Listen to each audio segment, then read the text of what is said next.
હમણાં એક જગ્યાએ એમ કહ્યું ને બુફે હતું, બુફે આવી ગયા ને એટલે માણસને એમ કે એમ આપણે એવું વિચારીએ કે જેમ જેમ બુફે આવી ગયા એટલે સમયનો સુધારક છું ને આ બધું વગેરે વગેરે. પણ હું તો એ વિચાર કરું છું કે જેમ જેમ સમય આ બદલાતો જાય, નવી નવી ટેકનોલોજી આવતી ગઈ ને એમાં ઘણા, એટલે મને ઘણા પૂછે મને કે હિતેશભાઈ આપણી પેઢીમાં ને અત્યારની પેઢીમાં ફરક હું મેં હાથી ઘોડાનો મારા બુદ્ધિ પ્રમાણે કહું, કદાચ કોઈ ખોટું લાગે તો મને બીજી વખત ન બોલાવતા.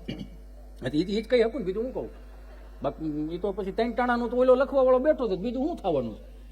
દેવાવાળો 1000 હાથવાળો છે. પણ એક વસ્તુ તો દિલથી કહું, મને કે આપણી પેઢીમાં અત્યારની પેઢીમાં ફરક મેં હાથી ઘોડો. મેં અમારા જન્મ થયા ને સરકારી દવાખાનામાં થયા, આંખું ખુલી ને ત્રણ પાંખડાવાળો પંખો એક તો મવડાઈ ગયો. આમ જ હોય માથાર્જન ખૂણે ખૂણે જોયું નકરા ઝાડા ટ્યુબ લાકડીનો ધોકો 2 ફૂટનો, 2 ખૂણે કાળો, વચમાં લબક ઝબક 4 રાખે. એટલે આમાં આખું સકર બકર અહીંયા આવ્યા જ છે, પણ સુવિધા નામે કઈ છે નહીં. એટલે બધું આપણે જ ઊભું કરવાનું રહે. એટલે આપણા બાપે આપણને અગવડતામાં મોટા કરે ને એટલે જ એવી સગવડતાનું ભાન આવ્યું. સમજાય ને વંદન? આપણા બાપે આપણને અગવડતામાં મોટા કરે એટલે તો સગવડતાનું ભાન આવ્યું. મને કે તો અત્યારની પેઢીની વાત ન થાય. કેમ? વાય?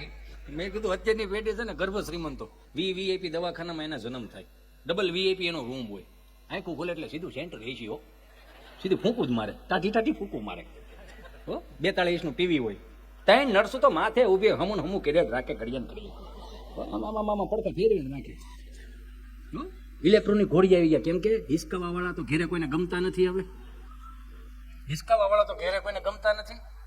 ઇલેક્ટ્રોનિક ઘોડી આવી ગયા. હળો આમ સાફ દબો ને એટલે આમ ચાર્જ રાખે.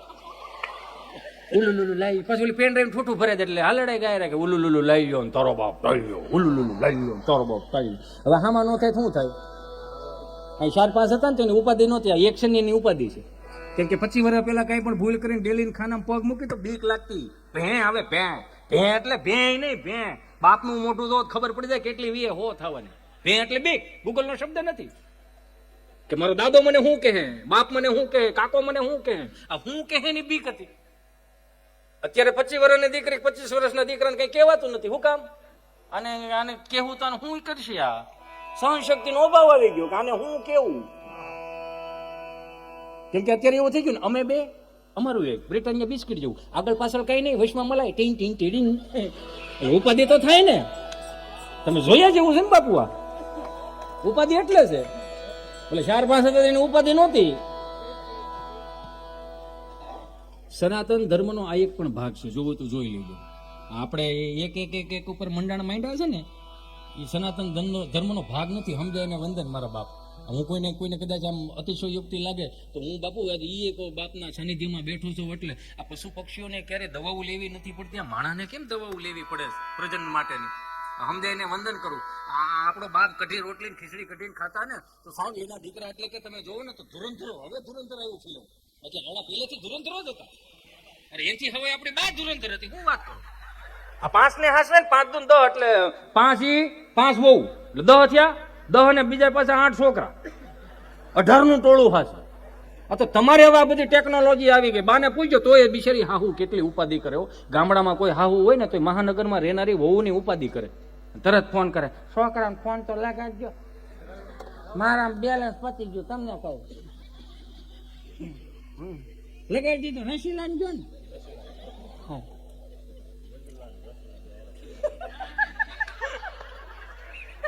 આ ભોળપણ ની વાત કરું છું, નખરા નથી કરતો. આનું ભોળપણ તમે જોવો. ભોળપણ એટલા માટે કે આપણે ભણી ગયા, ગણી ગયા, શીખી આવ્યા ને ક્યાંક આ બધાની નજરોમાં આવી ગયા એટલે આપણે ટેટસ બનાવ્યા ને. આ આવડા હતા એટલે આપણા ટેટસ બન્યા. નકર મૂકો શું તમે ટેટસમાં? નથી એવું આમ ગાડી આમ જો લવાય, વાંધો નહીં, તો સપના બધા પૂરા કરવા. બાપુ હું વિચાર કરું, મને પછી ભૂલવાડજો, બાનો ફોન ચાલુ છે લાગે છે. આવી રીતે આમ હમણાં દિવાળી એટલે સારો વાર આવે ને એટલે આવી રીતે આમ કરીને ઓલી ગાડી આવે ને આમ કરીને સુખનો સૂરજ ઉગાડી દીધો મારા નાથે. બહુ સારી વાત છે.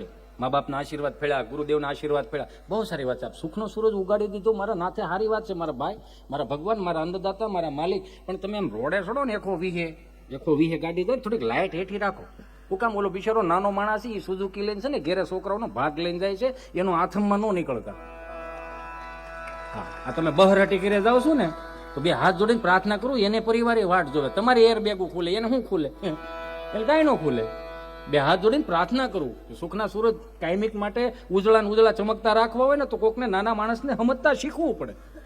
બાનો ફોન આવ્યો, 2 મિનિટ બે જજો જતા ને બાનો ફોન ચાલુ છે મારા. એ ભાઈ બેજા કરી એમ કોઈ ઘાયલેલા હોય કે 600 કિલોમીટર મેં કાપ્યા છે ભાઈ. લાગી ગયો પણ બાય ફોન લગાડ્યો. હાલો, જય શ્રી કૃષ્ણ રસીલા. જય શ્રી કૃષ્ણ બા, જય શ્રી કૃષ્ણ. કેવું છે સારું છે? મને રંભા કાકી કહેતા હતા કે તમારા રસીલા ને દવાખાને લઈ ગયા. હા બા, દવાખાને લઈ ગયા હતા. છે હું કીધું ડાક્ટરે? ડાક્ટરે બા આરામ લેવાનું કીધું. લે કઈ નથી કરતા તો આરામ લેવાનું કીધું.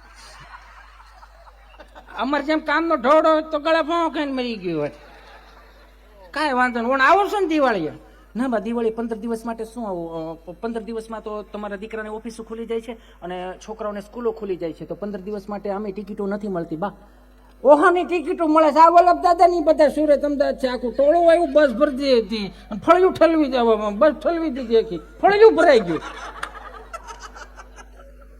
તમે કેમ નથી આવતા?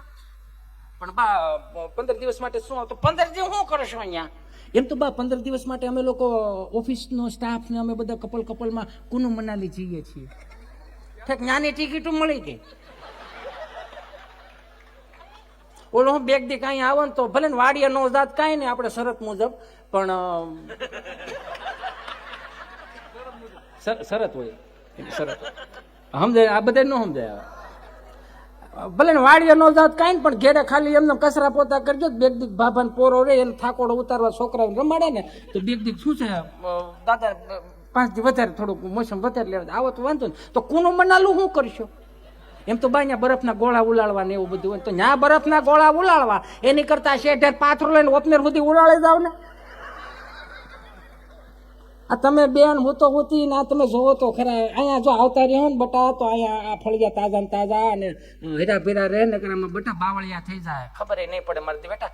આવો તો સારું એમ, બીજું તો હું શું કહું. નકર અમારી જેમ હોત તો કેદું નું ઢવડો કરીને મરી ગયો. અમે જો 5 હતા, 5 દૂન 10 ને એના પાસે 8 છોકરા, અને એ તમારે કેવું સારું ફિલ્ટરની સાફ પાડો તેની મેળે ગોળો ભરાય દે. જો અમારે કુએ પાણી ભરવા જવું પડતું, તમારે અમારે ઘંટીએ દળવું પડતું. 35 નું ટોળું હોય એમાં હાથ તો એવા 14 નું ખાતા એટલે પછાના ટાર્ગેટમાં દળી, પછાના ટાર્ગેટમાં દળવું પડતું. અમારે જો વાડીએ કુવે પાણી ભરવા જવાનું, ઘંટલે દળવું પડતું, અને હવે ગાભા ધોવા જવાનું. કઠોળો એક ગાભા હોય અને છોકરા એટલે હાડદું ને હોળ ગોદડા હોય, એક પાથરવાનું ને એક ઓઢવાનું. ડાયપરની વ્યવસ્થા ને વાદળા વીખવા જવાના.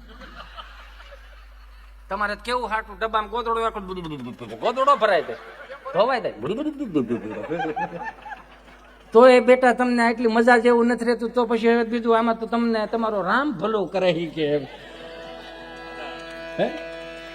એ બધાને ઓર્ગેનિક ખાવું જ કરવું કાંઈ નથી. મને તો ઉપાધિ મળી થવા બાપુ કે આ અત્યારે હાલમાં અહીં બેઠી બધી માવડીઓને ખબર હશે 30 વર્ષ પહેલા તમારી હાહુ, તમારી બા કે નાની માં, આઈ બાજીને કહેવાય આપણે, એ તમને ગોળ કેરીનું ઓથાણું, ખાટી કેરીનું ઓથાણું બનાવીને ખવડાવતા. રૂડું કેટલું લાગતું, સ્વાદ કેવો આવતો. હે, કોરો રોટલો હોય બપોરનો તોય ગોળ કેરીનું ઓથાણું, એક ભૂંગળું હોય, ગોળ કેરીની શીટ, આમ કરી રેગડો અહીંયા હાઈલે જતો હોય. અમે એકલા નહોતા ખાતા, આખા ફળિયાની માખો ઉતારી હતી. જીવ દયા હતો અમારામાં. હું વાતું કરો હજી એનો એ જ છે.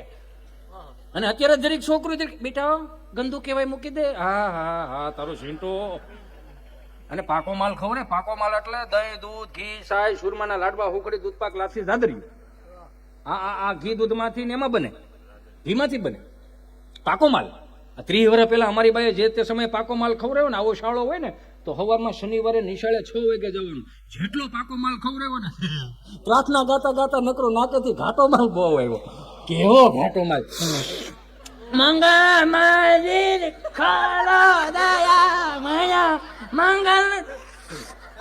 10:30 વાગ્યા સુધી સાંસ્કૃતિક કાર્યક્રમો ચાલે. હો, પછી ગાડીઓ લઈ લઈને હોના રૂમમાં જવાનું. પછી આમ જે ગાડીઓ પાથરી ત્યાં ચમકે, જેમ તડકો તપે એમ ચમકે. હોનેરી પટા નો માર્યા હોય, કેમ કે બાએ દેશ કરો માં, એમાં અમે મોટા છે, તમે નહીં થયા હોય. દેશ કરો જ માં. હા એટલું કર્યું હોય ને, મારો રામ ભલું કરે યાર. તમે શું વાત કરો. હો, અને સાહેબ પૂછે, હાલો છોકરાઓ ઉભા થાવ, એકડા બોલો. હા હા લઈ લો. આ ફરમાઈશ જ છે. હો, છેટે કેવું નથી કીધું મને, ફરમાઈશ છે.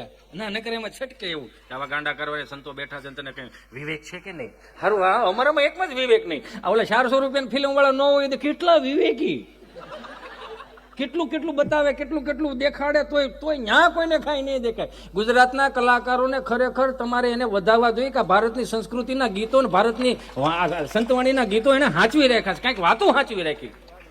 તમે જોવો તો ખરા, ક્યાં હતો હિતેશ?